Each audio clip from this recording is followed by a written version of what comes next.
Hello, I'm a design consultant with Main Street, Iowa, and I help local Main Street programs think through how to design and revitalize historic commercial districts. This video exists to show what a few innovative communities in Iowa are doing to manage stormwater in a more sustainable and effective way. Instead of annoying puddles lingering on streets and sidewalks and pollutants rushing through pipes to our waterways and downstream neighbors, these communities are treating stormwater as a resource and not a waste product. By infiltrating and absorbing the stormwater through long-lasting infrastructure strategies like porous paver systems and bioretention cells, these communities are reducing the quantity of stormwater runoff, improving water quality, and helping to replenish groundwater. These cost-effective solutions are meeting the challenges of today's world without compromising the needs of future generations, making these communities excellent places to start up or expand a business. We're happy to share with you these examples from Belle Plaine, Charles City, and West Union.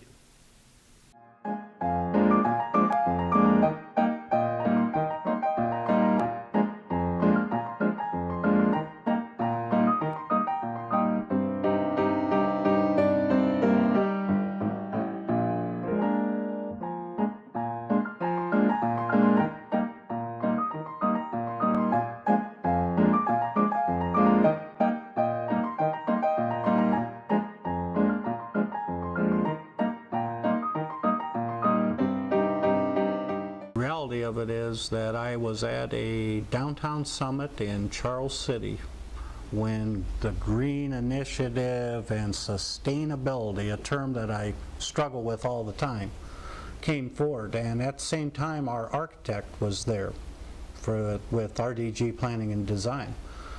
And I'm kind of from the old school. I'm slow to change. But I walked out of that and ran into him and I said, I think I'd like to see if we could incorporate some of these practices into our downtown project that were really at that time was in its infancy, planning stages. And from there it grew and it took off, and then the green stormwater issue, which flooding in our area of the state has been very common. We ourselves, Belle Plaine, does not have many flooding issues, but many of the people down the Iowa River from us do. And we thought would be part of being a good neighbor and also taking care of the environment and helping future generations maintain the environment in a friendly way. They have 15 of these biocells on the project. There's a balance of them are two stall biocells and 3 stall biocells. What they do is take the major water runoff of the street, comes into this 66% sand, 33% compost mix that will have mulch and native grasses and stuff growing in when they're complete. And it cleans and slows down the water flow. And then each one of these biocells has a grate in it that collects water going down into a perforated storm sewer system that's all connected to the city's stormwater system. And then the pavers, these are what they call a porous paver. So the water runoff off the sidewalk will collect into these gaps that are in the pavers. And there's a granite aggregate material in there that lets the water silt down through the pavers, and then there's a clean aggregate system underneath the pavers that ties into the same perforated storm system that's collected by the biocells. These are another basis of collection of stormwater runoff. These are called the intersection biocells. They're basically the same compost material that we talked about in the biocells, but then these will be with mulch, and there's usually 1 or 2 intakes in them that'll collect the water. And this also has a tile system underneath it that ties into the whole storm system as a whole. And the fact that anytime we got a 4-inch rain on Main Street, it was coming up onto the sidewalks. That was a difficult thing, and I'm glad to have the drainage there and the additional storm sewer. I'm very much in favor of the the green aspect of it. Of course, shoe repairmen were the first environmentalists because we recycled shoes for all of history, so that's not a problem for me. But it softens the concrete and brick area, have a little green space there.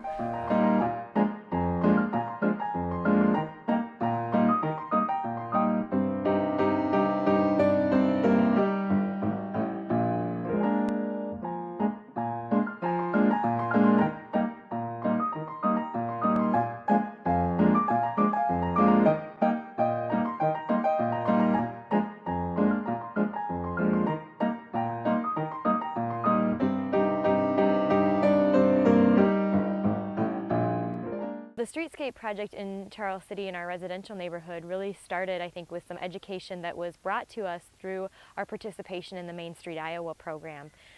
We were lucky enough to host the Iowa Downtown Summit here in Charles City, and that was a conduit for our city officials to be able to take advantage firsthand of some of the wonderful resources that have been provided to us.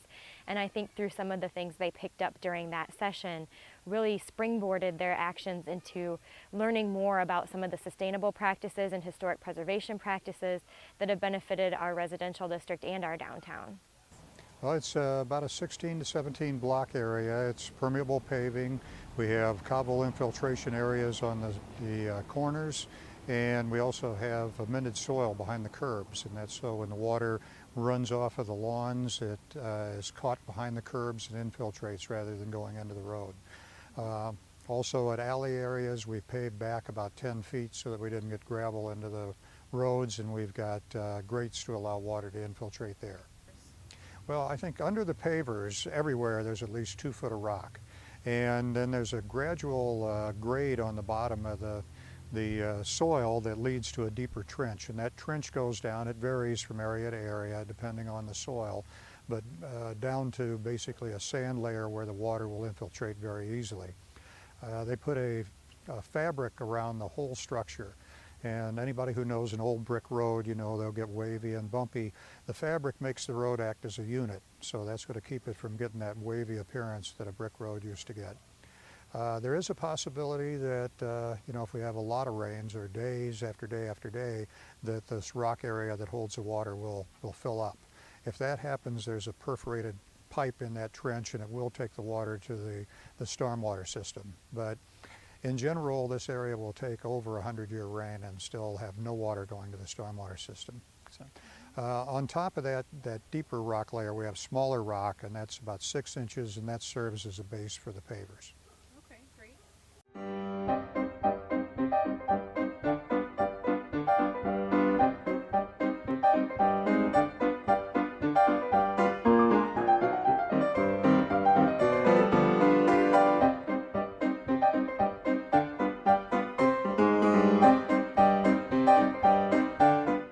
This area of town had been a focus of the councils for quite some time. The roads were in bad shape. We had them, pavement management program at Iowa State University graded our roads, and every road in this area was rated as poor or very poor.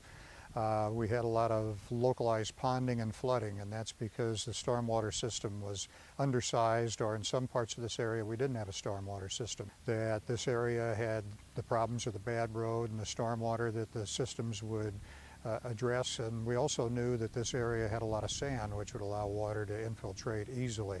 So we felt it was a perfect candidate for the program. We were looking for a lot of alternatives to stormwater problems. We decided, especially after the floods in '08, that the same old plan of rushing the water as quickly as we could to the river was the wrong answer. But I think the neighbors, I haven't heard a complaint. I think they love it.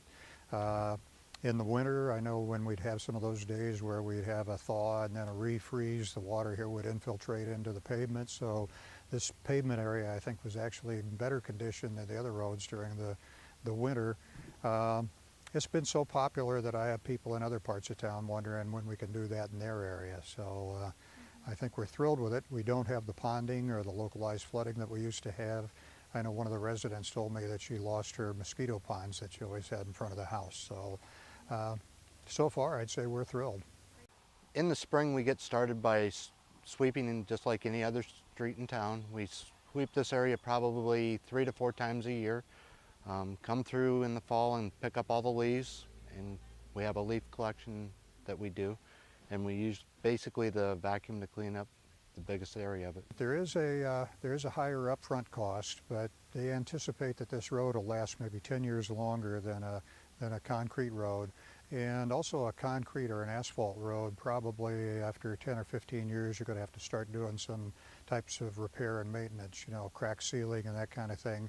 And those are not only expensive, but they have environmental issues too, or they can have.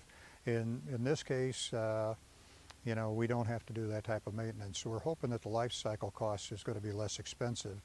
Another thing is if we do a repair, we can take up this road and put it back down. And in fact, we have done one repair of a sewer lateral in here, and you'd be hard-pressed to find where we did it. We just took up the pavers and the rocks, we did the repair, and we put the materials back, and it matches right up with the road. So this is a really nice piece that accentuates that historic feel of the district and is really a neat way to tie in some of the new green practices with historic natures and historic buildings and you know, kind of the historic roots of the community as well.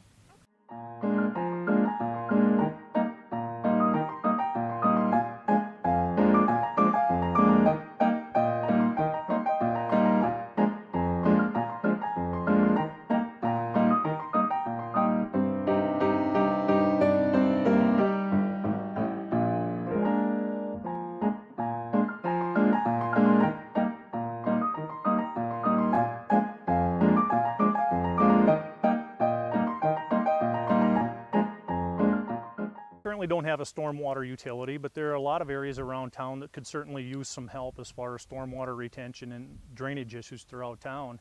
And it's not just a West Union issue when it comes to stormwater management. What we do here affects all the cities downstream from us, Claremont, Elkader, places that have had significant flooding, so our efforts here are basically helping other communities around us as well.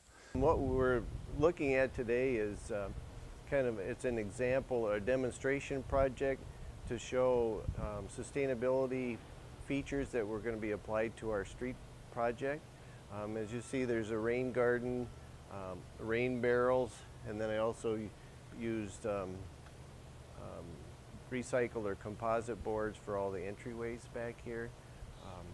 And then there's a pervious or porous pavers in a portion, so everything, all the water comes off the roof down either onto the pavers or through the downspouts to a drainage pipe that runs into this rain garden where it slows it down, cleans it up, and then with the remainder goes out into the alley. In regards to the pavers, you know, there were concerns of people like in our street project about, oh, they won't last. You'll hit them with a snow plow and they'll pop up. They'll be hard to shovel.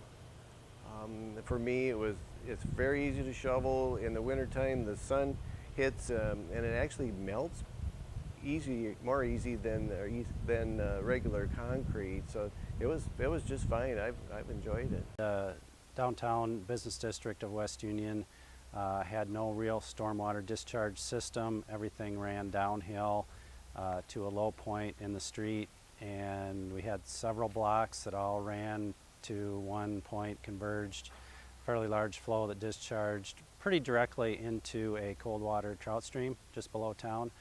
And been some monitoring that's taken place or had taken place before the project, and there was definitely some some negative impacts from urban runoff to that stream. So a big part of the project is stormwater management and dealing with that water at its source.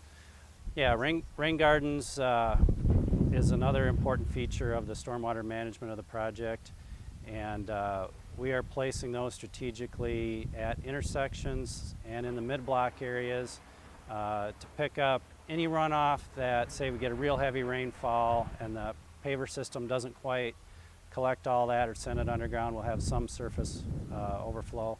Rain gardens will pick that water up, and there's vegetation in there that will absorb that water, again take some of the chemicals out, some of the pollutants, and just another way to clean, cool, and use up some of that water instead of just discharging it directly. So it's more replicating the original ecology or the environment before development. Well, as program director for Main Street West Union, we've taken an active role in helping to educate the community and the businesses about this project. And there have been many challenges, and it's been a learning curve for many of us. A lot of the technologies and the things that we're looking to do here are very new. Porous pavers and rain gardens and bioswales and a shared geothermal system for our downtown businesses. It's something all of us have had to learn new things.